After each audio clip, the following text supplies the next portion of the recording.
Good afternoon. My name is Christopher Diorio, and this is another edition of ChrisChat, rather a pop-up impromptu version again based on recent decisions or a recent decision from the Ninth Circuit Court of Appeals regarding the President's travel ban from the Executive Order 13769. People have asked questions about what this means and how this works, etc. First, I want to apologize for the A, informal nature of my attire, and B, what apparently looks like about 2 days worth of growth on my face. But I'm going to blame that on the snow here in New England. For those of you who might be watching from outside of New England, we've had blizzard conditions, and frankly, I'd rather shave the snow off the ground than the hair off my face. So I hope that doesn't detract from the message. So just as a background, what in summary, what happened was the president had the travel ban, what people have referred to as the Muslim ban, the travel ban, etc. A number of different courts got involved. There was after the ban was put in place by executive order, the New York Federal District Court got involved. They rendered a decision. Boston got involved with the district court up here. They rendered a decision, at least temporarily. There have been decisions in other federal courts as well, but the most recent one is the one that we'll discuss right now, and the one that has more potential import and has questions attached to it, because this is now no longer a district court matter. This has gone before a federal appeals court and the Ninth Circuit Court. So I want to address, first of all, what we're talking about and the effect and import of the ruling itself. And further, if there are questions, again, as always, if you want to drop them in, I will try to answer them as I go. But just a brief synopsis. First, what people have to understand at the outset, and again, I apologize if this gets legally technical, but so be it. When the state of Washington and the state of Minnesota subsequently decided to sue the president and the Division of Homeland Security and ICE and Border Patrol, etc., as all part of this litigation. What they did was they were seeking what is called injunctive relief. They sought a temporary restraining order to restrain the application of the president's executive order, and I'll refer to it as the executive order or the travel ban or EO 13769, which is the actual order that we're questioning. They sought what's called injunctive relief. That's it's part of a lawsuit, but it has some specific rules to it. So when we're talking about injunctive relief and what the individual states had to do, as well as what the government and the president had to do in response, the rules are the same for both sides. So what we're looking at in terms of injunctive relief, when the states began their lawsuit, and then when the president subsequently had to respond, there are certain things that have to be addressed in order for you to be successful in getting a TRO, a temporary restraining order, or the injunctive relief that was sought. First, the person who's moving for this restraining order has to show a substantial likelihood of success on the merits of their claim. So you have to, in essence, prove that this is a good case, that you're not just in there throwing stuff against the wall, that you have a valid, meritorious claim to make regarding the case. That's rule number one. Consider them hurdles, because if you don't get over all of these hurdles, you can't get the restraining order, which is what happened with, the state actually got the restraining order, the two states. So first, you have to show a substantial likelihood of success on the merits. Second, you have to show some degree of understanding of the balance of the hardships. What is the hardship in granting the order or allowing the order to stay? And what is the hardship to the other side in staying the order? So you have to show some balancing of what the individual hardships are to both parties in the litigation. Third, after doing that, you have to show how this is going to affect the general public interest in either granting the stay of the order or denying the stay of the order if you're on the opposite side of things. So you're looking at those three basic things whenever you're looking at the injunctive relief. So keep that in mind when we're talking further about what the order means. In summary, the president, as I said a couple of weeks ago on a Friday, late in the afternoon, signed Executive Order 13769. This was an order designed, or at least entitled, to inhibit foreign terrorists from entering the United States, as opposed to domestically born terrorists, of which there are many, but apparently those guys are allowed to stay. Anyway, I'm done with the editorial. The three key parts of this executive order are, first, a 90-day ban on visas in and out of the country for 7 countries, and those 7 countries were Muslim-majority countries: Syria, Yemen, Iran, Iraq, countries of that nature, Somalia, that the government deemed to be terrorist hotspots. So a 90-day ban on visas for those 7 countries.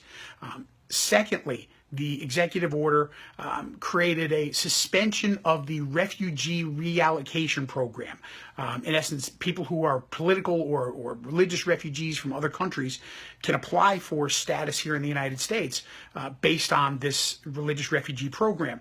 He suspended that program for 120 days.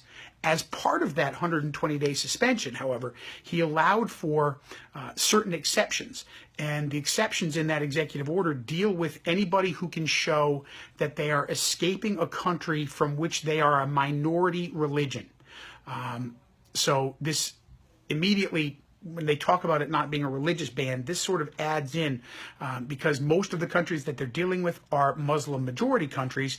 And if you're looking at giving preferential treatment to refugees that are of a minority religion, well, the odds are that the minority religion is Christianity, as we can see from the things that are going on over there in these in countries where ISIS has somewhat of a foothold, or where these individual minority religions are undergoing persecution.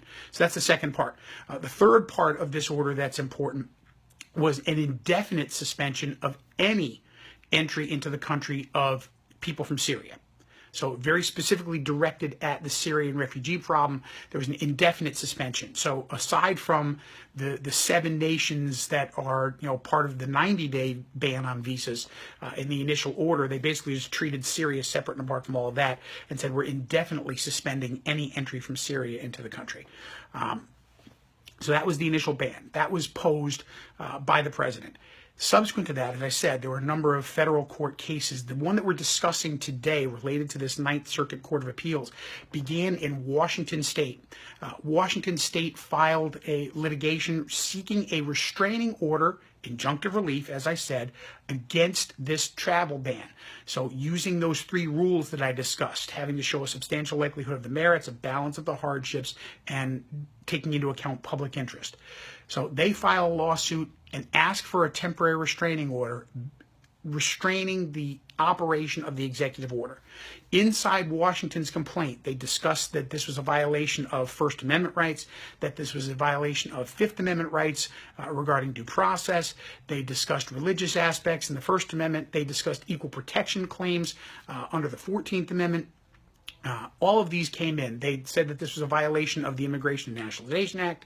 They discussed also, interestingly enough, that this violates the Federal Religious Freedom Restoration Act. So many times you see that that RFRAs are being used to discriminate against people of a certain sexual orientation or in favor of Christianity. The state of Washington actually used the Federal Religious Freedom Restoration Act, or RFRA, to attack the Trump administration for what they were doing here. They put all of this, the state of Minnesota joined this particular lawsuit because they had a federal district claim as well. So they joined into the Washington lawsuit. This went to the federal district court in Washington state. And that district court, after a hearing, granted the temporary restraining order, basically saying that this ban, the executive order, was unconstitutional. But more to the point, they said that the states, Washington and Minnesota, had a strong likelihood of success in proving that this action, this executive order, was unlawful. Hurdle number one, a likelihood of success on the merits. Secondly, they showed that this would have a significant and ongoing harm to their residents, specifically people involved in education, students, professors, and other faculty members at their state universities. And that's a key thing here. As a result of that order, the temporary restraining order, the government, the president, through his Justice Department, appealed this case to the Ninth Circuit. They initially tried an emergency appeal. That did not fly. The appeals court in the Ninth Circuit said that there wasn't a significant emergency. So they scheduled an accelerated hearing date for motions related specifically to the restraining order, not to the merits of the case as a whole, but as to the restraining order itself. And that's where a lot of people are getting hung up. All of this decision, the appeals court decision, deals specifically with whether the restraining order was valid. So the district court grants a temporary restraining order, and the appeals court has a hearing about whether the restraining order was validly granted. And there were a number of questions inside the government's actions, what their appeals documents were. So I want to flush through what the Ninth Circuit opinion said and the issues that they addressed, so that you can have a better understanding and have some information and some knowledge as to what it means. The first question that they answered was that the federal government, I'm not sure how to address the president, so I'll refer to it as the president because he's the one who's the named person in the lawsuit. The president and the judicial, or his attorney general through his solicitors, first of all questioned whether the district court in Washington had any what's called standing to address this, whether the state of Washington or Minnesota had standing to pursue an action against Trump and the federal government. And the Ninth Circuit Court of Appeals addressed that right at the outset. Article 3, Section 2 of the Constitution, Article 3, which creates the judicial branch of the federal government in the Constitution, says that the federal courts have the rights to hear cases and controversies brought before it that address federal questions. So when you're talking about standing, you have to ask a pertinent question. Do these states, does the person suing or the party suing have a stake in the outcome? So what they did was, in terms of whether Minnesota and Washington could bring the suit at all, the Ninth Circuit Court of Appeals took the states' arguments that they have scholars and students and faculty and professors at their state universities that are being harmed. And as a result, because the states themselves are in charge of these state universities and these individuals are coming into them, then that gives them the right to have standing to sue on behalf of these individuals. The Ninth Circuit also said that the states have rights to standing related to any individuals within their state anyway, but they specifically discussed universities and people coming in to these universities. So as far as the standing question, that was addressed. Next, they addressed what we call the elephant in the room, and what they're going to continue to go after, and what could create a constitutional crisis down the road.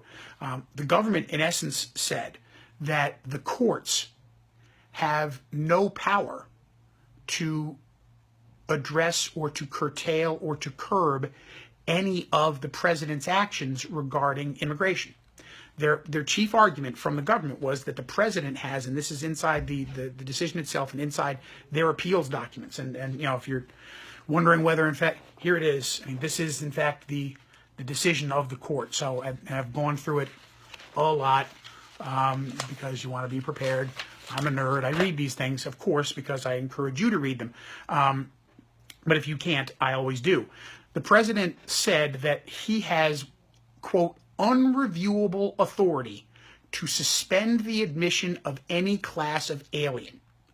In essence, saying you, courts, have no power over the president when it comes to the border. that you can't discuss or curtail any executive order that relates to it. And in essence, my decisions on this are final. The United States Supreme Court and subsequent courts after that have stated that there is no prior decision that says this.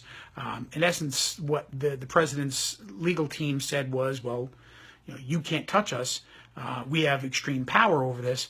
And the Ninth Circuit said that it is, in fact, as has been the case since 1803, and Marbury versus Madison, when Chief Justice Marshall first stated that it is inherently the province of the courts to interpret what the law is, to say what the Constitution means.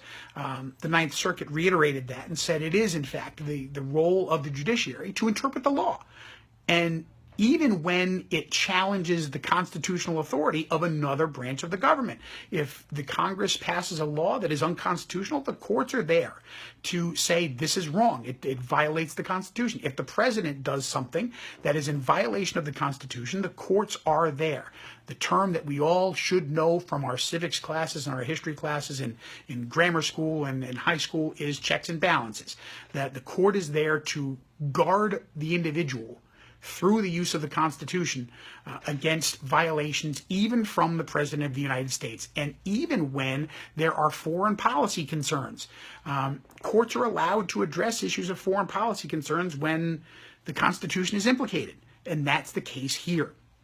The government authority in these areas, and they did state that the executive branch does have authority in this area, and they have certain expertise in this area, or at least they should, and you should show a high degree of deference to these branches, especially the executive branch, in these types of immigration decisions. But even within that deference, the government's position does not trump the judicial obligation to secure the constitutional protections allowed to individuals. And those constitutional protections address due process and First Amendment decisions, etc. Equal protection, etc. So the decision, or at least the line here, it is beyond question that the federal judiciary retains authority to adjudicate challenges to executive orders and actions. This is something that has never been questioned before, and now the president's legal team has, in fact, questioned it, and the federal court in the Ninth Circuit said, sorry, you're wrong.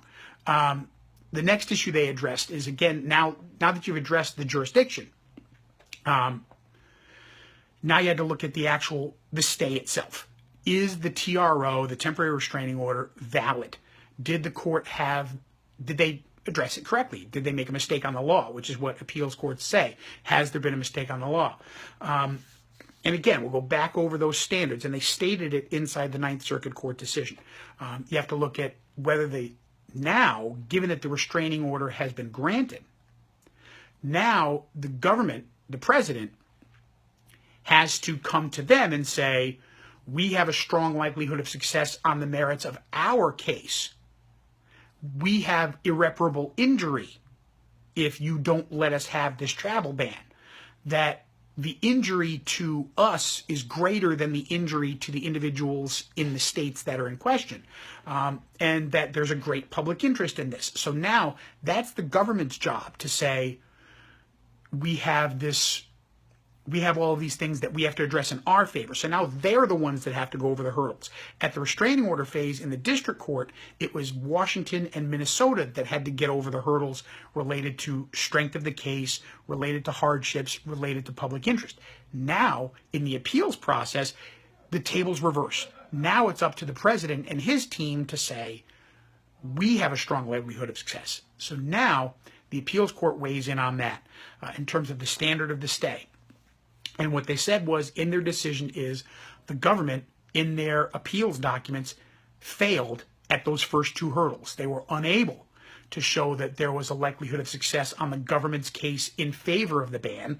And they also stated that restraining the ban, at least temporarily, does not create an irreparable harm or injury to the government. So they addressed multiple areas They did not address all of the constitutional issues, and those still remain. And at the end, I'm going to talk to you about the import of this decision. First, the Ninth Circuit said that there was no likelihood of success for the president regarding the due process argument. What is due process? Well, substantive due process is, your individual rights in terms of whether the government can do certain things to you. Illegal search and seizure, a violation of your right to free speech, religion, etc. That's substantive due process. What they were talking about here is that the government, in imposing this ban the way they did through executive order, violated the Fifth Amendment due process right in terms of procedural due process. People are entitled, when their rights are going to be harmed or restricted or eliminated or whatever, they have a right to procedural due process. They have a right to notice. They have a right to an opportunity to respond, a hearing on all of these things. And all of this is granted in our entire immigration procedure, all of these hearings notices that are required. In this particular executive order, there is no hearing. There is no notice. It's done from the time that he put his signature on the order. So this, the government said, was allowable, but the court said this violates procedural due process. One of the arguments that the Trump team came back with was, well, this doesn't apply to these individuals because it's limited only to citizens of the United States. And the circuit court reminded them in certain fashion, or didn't have to remind them, they shouldn't have had to remind them, that procedural due process claims or substantive due process claims under the 5th and 14th Amendments are not limited to citizens. People, aliens in this country who are naturalized, who are green card holders, even people who are in this country illegally, are entitled to procedural and substantive due process under the Constitution. That's well-established case law, and yet the government said, no, this shouldn't apply to non-citizens. We're allowed to do what we do. And the Ninth Circuit said, you're wrong. The government also addressed or questioned the nationwide scope of the order from the Ninth Circuit. I mean, this addressed Washington and Minnesota jumping into that. Boston and New York and all of these other ports of entry are in separate circuits. The Ninth Circuit issued an order that was nationwide in scope. And the government said, well, you don't have the authority to make a nationwide order. The Ninth Circuit again said, and basically referred to the Fifth Circuit's decisions on these issues previously, that when you have a fragmented immigration policy, that this runs afoul of constitutional and statutory requirements for some uniformity in our immigration policy. So they're allowed, based on prior decisions, to issue a nationwide order. They can't just have it be one way in Washington and be something entirely different in Boston and something else in New York and something else in Texas. They're permitted by that to temporarily do this with a nationwide scope. So the court first said that the government was unlikely to be successful in proving their case that there were due process given to these people. No. The second issue they got into was they said that there was no likelihood of success for the government or for the president regarding the fact that there was a religious discriminatory animus towards creating this executive order. Yes, I understand. In looking, and if you look at the executive order, it does not specifically discuss that this is a Muslim ban. But what the court said was, in addressing this, first, they reiterated that the First Amendment states very clearly that Congress shall make no law respecting an establishment of religion. That if this law has a religious purpose, it violates the Constitution, violates the First Amendment. We talked about this a few ChrisChats ago when we discussed the Establishment Clause about the Lemon test, that if you're going to have a law that violates or addresses a religious purpose, it has to have a compelling state interest, there has to be a narrow focus, and it didn't pass muster here. Also, laws that prefer one religion over another, preferential treatment for religion, is also considered unconstitutional under Valente. That these laws, and the reason why, is that when we start passing laws or permitting laws that have religious implications to them, what this does is it sends a message to people that anyone who is not adherent to these particular religions, these acceptable religions, they are now considered outsiders in the political community. They have no voice. So that's why we have these restrictions in terms of what you can do on the First Amendment. So they address the First Amendment issue. They also discuss the 14th Amendment Equal Protection Clause, that it is impermissible to discriminate against individuals based on their religion. Now, you look at the order, and the order itself does not say we're banning Muslims from coming into the country. But the countries that have the Muslim ban attached to them are majority Muslim countries, and they do make reference in Part 2 of that order to giving preference for immigration status to individuals who are religious minorities in those countries. And again, if the majority is Muslim, the minority is likely to be Christian. So there's an argument related to preference there. The order itself doesn't say it. In a legal term, the executive order is what we call facially neutral. It doesn't specifically prefer one religion or another, or doesn't specifically discriminate against a religious group on its face. However, as the Ninth Circuit Court said in their decision, they are not bound simply by facial neutrality. They have the ability to look at what is called the evidence of purpose beyond the facial statement. And that's what they did here. They know that based on the presidential election, throughout the course of the president's campaign, he continually referred to a Muslim ban, a Muslim ban, a Muslim ban.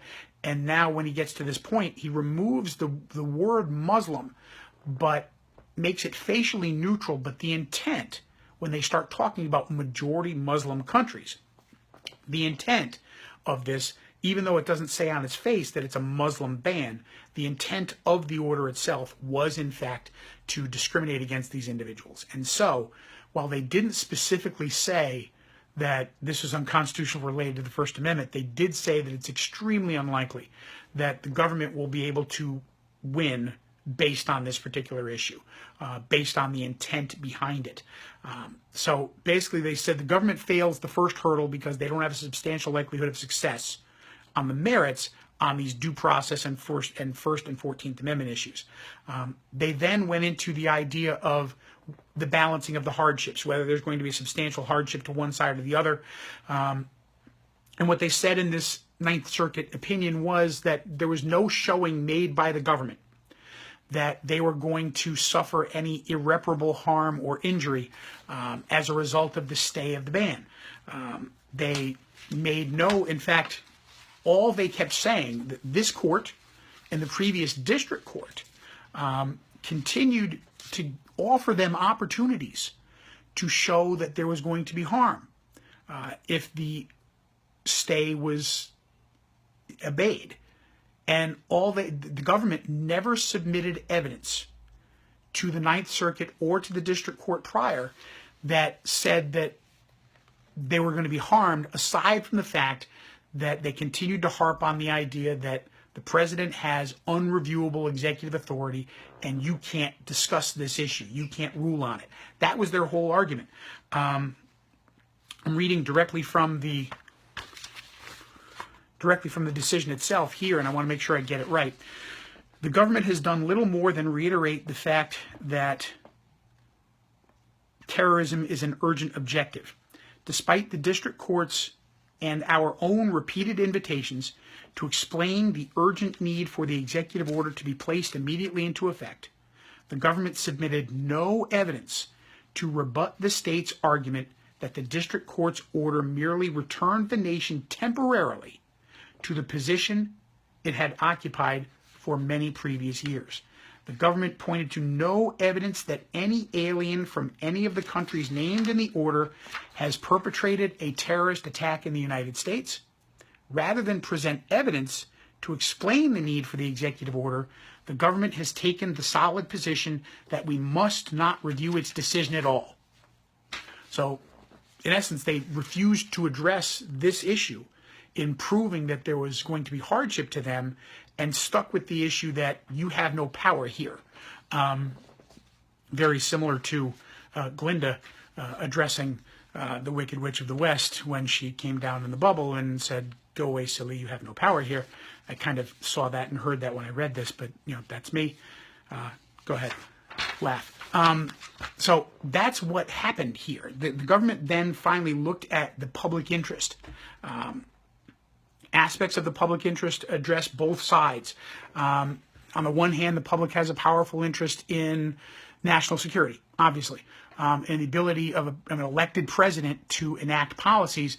But on the other side, the public also has an interest in the free flow of travel, in avoiding the separation of families, and we've heard multiple stories about the separation of families, freedom from being ousted from the country, freedom from discrimination. All these things weigh in the balance, and when you have balance in these two things, then you can't say that you're going to be more likely to be successful than the other side.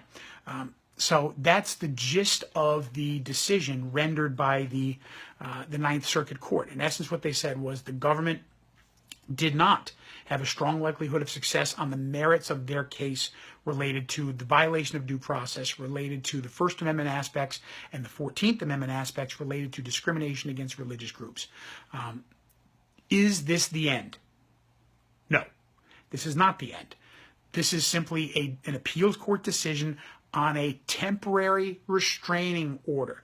Temporary, key word here. What this now means is that the ban will be stayed, and now the case goes back to the district court for them to have actual arguments on the basis of the lawsuit itself. So all that happened with this appeals court decision is maintaining the restraining order until the final arguments are presented to the court. So this is not a final word. The president has two options here. The president could pursue this to the Supreme Court. He could take it to the Supreme Court. But what you have now is a Supreme Court that is, if he wants to move on this quickly, what you have now is a Supreme Court that is a 4-4 court. In order for this, first, if he's going to appeal it to the Supreme Court, will go to Justice Anthony Kennedy, who is the Supreme Court justice who's responsible for the Ninth Circuit, for the initial review of Ninth Circuit court cases. Justice Kennedy is notoriously a swing vote on the court, considered a conservative yet moderate voice. And as I've stated on Facebook and in many places, and I'll tell it to you right now, the most important person in American jurisprudence today is Anthony Kennedy, because as he goes, so goes the court. He will get this first. He could rule on it himself alone. It's extremely unlikely. What he would then do is refer it to the entire court for a vote. And in order for this appellate decision from the Ninth Circuit to be overturned, it would require 5 votes, because right now we have a court that is 4-4. In essence, only 8 members. So you require a 5-3 decision in order to overturn it. That's extremely unlikely right now. So it may not necessarily be in the president's best interest to bring this case to the Supreme Court. Even if he gets his justice on the court, if Justice Gorsuch goes through the nomination process and makes it through and gets his votes, Justice Gorsuch is an originalist, and he is very much, in his prior decisions, is against executive overreach and legislative overreach. He's an originalist. He's a textualist. And this authority does not vest in the president. And in fact, he has referred many times to the authority of the courts to review what the law is. So it's extremely unlikely right now that if this case were to go to the Supreme Court, that the president would be successful. So what we have now is a stay until the actual district court hears the matter in total on its merits. They will likely accelerate that given the tenor of the topic. And if the decision is not in favor of the government, then he will appeal right back to the Ninth Circuit Court. And they will have another crack at this. The Ninth Circuit Court, in their decision, said, and we are not final in terms of this, that this is a temporary decision that we're rendering approving what the lower court did, but we have not heard everything that we need to, specifically because the government didn't give them anything. The government didn't say anything beyond, you don't have the right to hear this case. They didn't offer any evidence. They didn't say how this was going to be irreparable harm to them. They did not offer anything related to the number of individuals that were going to be affected. They just simply said, you don't have the right to hear this case. So, and when the Ninth Circuit Court said, yes, we do, that sort of ended it for them. So that's where we are. And that's what the Ninth Circuit Court, in summary, as neatly as I can boil it down for you, addressed. If you have any questions about the ban, I'll be happy to entertain them. I'll stay on for a couple more minutes if there are any questions that come up. But basically what you have to understand is that this is addressing only the temporary restraining order from the District Court in Washington, this is not a final decision, that basically what the court said in the appeals court decision was that the government does not have a strong likelihood of success on the merits of their claim based on the due process issues and the violation of due process, based on the potential that there's violation of the First Amendment regarding the establishment of religion or preferential laws related to religion, as well as the 14th Amendment Equal Protection Clause, which prohibits discrimination against someone based on religion. But now they're throwing it back down to the district court. We have a ban. We have an order staying that ban. That order staying the ban is nationwide, and it will not be resolved until the district court in Washington has a final hearing on the merits of the case as a whole. So that's where we are. If you have any questions on this, if things come to you afterwards, I'll be happy to answer them. Post them in the comments. I will post the video for anybody to view again if they missed it, or to be shared. So thank you again for popping in. My name is Chris DiOrio, and this is ChrisChat.